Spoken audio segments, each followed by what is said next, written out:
Lorsque vous décidez d'arrêter de fumer, plusieurs blocages psychologiques entrent en jeu pour vous maintenir prisonnier de votre tabagisme.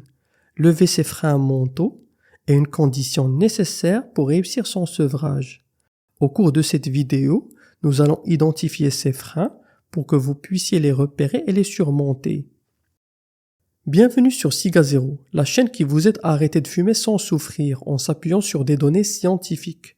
Je suis Dr A, pneumologue, tabacologue et auteur du livre « Le Pentagone du tabac » en vente sur Amazon KDP dont je vous mets le lien en description. Pour arrêter de fumer, il est impératif de contrôler 5 points clés. Contrôler la dépendance, travailler sa motivation, gérer son craving, lever les blocages psychologiques et enfin, bien gérer la reprise et la rechute. Pour ceux qui souhaitent en savoir plus sur la stratégie Cigazero, je vous mets les liens en description. Sur cette vidéo, nous allons nous focaliser sur les blocages psychologiques. Les freins mentaux liés au sevrage peuvent être répartis en 3 catégories. L'anxiété et la dépression liées au tabac, les biais cognitifs et les fausses croyances relatives au tabagisme et à son arrêt. Commençons par l'anxiété et la dépression.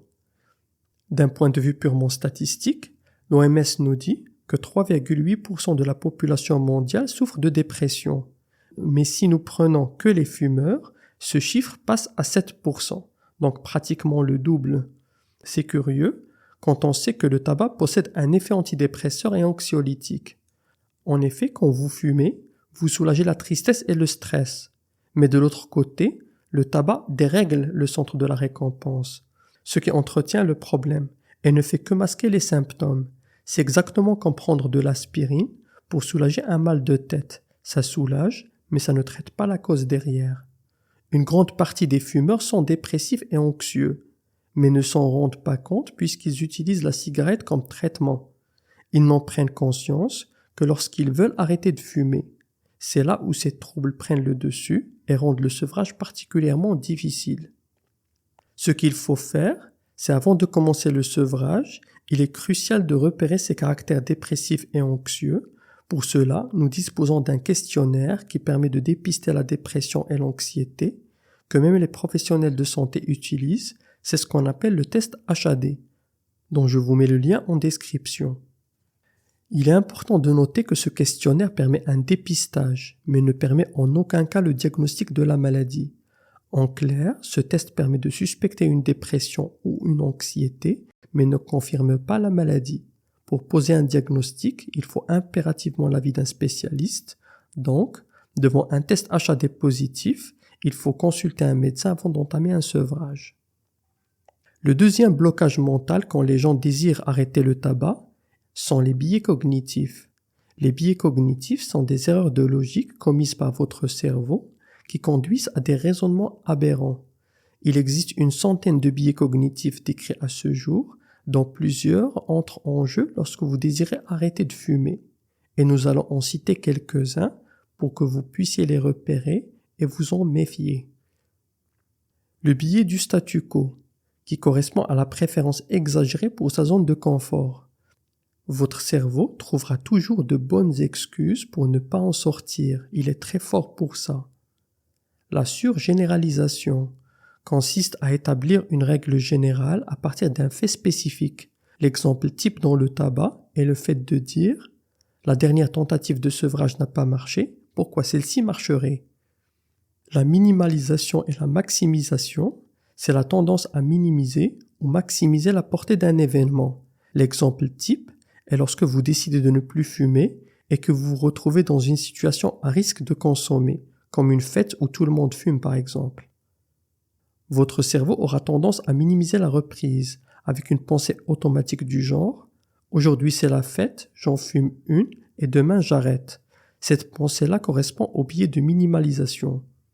Vous minimisez la portée de la reprise, mais une fois que vous avez fumé, vous dramatisez la situation et vous dites « Ça y est, j'ai repris, c'est foutu ». Cette réaction-là, c'est le biais de maximisation. Vous exagérez l'impact de cette cigarette sur votre sevrage. Et puisque vous vous dites que c'est foutu, une simple reprise s'est transformée en une rechute totale. Après les biais cognitifs, le troisième blocage mental sont les fausses croyances liées au tabac et à son sevrage. La plupart des fumeurs pensent qu'ils sont suffisamment informés sur le tabac, mais ce n'est pas le cas. La plupart des études s'accordent à dire que les gens disposent d'informations incomplètes, imprécises, voire erronées sur ce sujet-là. Cette méconnaissance induit deux conséquences directes qui constituent aussi bien un frein à l'arrêt du tabac pour les fumeurs qu'une facilité à commencer la cigarette pour les éventuels futurs fumeurs.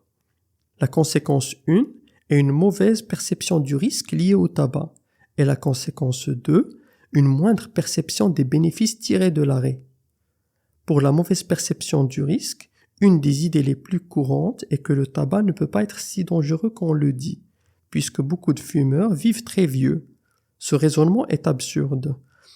Ce n'est pas parce que Winston Churchill a fumé comme une cheminée et n'est mort qu'à l'âge exceptionnel de 90 ans que vous aurez forcément la même chance. Les statistiques sont claires. Un fumeur sur 2 meurt de son tabagisme. Cela ne veut pas dire que les 50% restantes se la coulent douce et vivent tranquillement.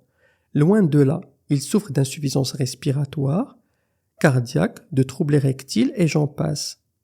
Une autre idée reçue, c'est que beaucoup de fumeurs pensent bénéficier de facteurs de protection contre les méfaits du tabac, car ils font du sport, ils fument light, ils utilisent des cigarettes avec filtre ou pratiquent le crapotage. Laissez-moi vous dire que ce ne sont que des bobards. Le seul réel moyen statistiquement prouvé de protection contre les méfaits du tabac est l'arrêt définitif et total de la cigarette.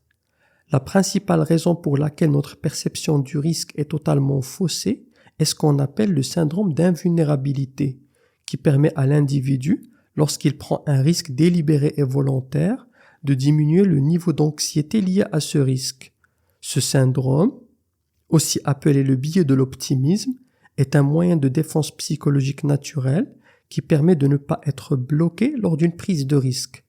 En matière de sevrage tabagique, ce biais possède un effet pervers, puisqu'il maintient l'individu dans ses habitudes toxiques. Il est persuadé que les problèmes liés au tabac ne concernent que les autres et que lui est immunisé.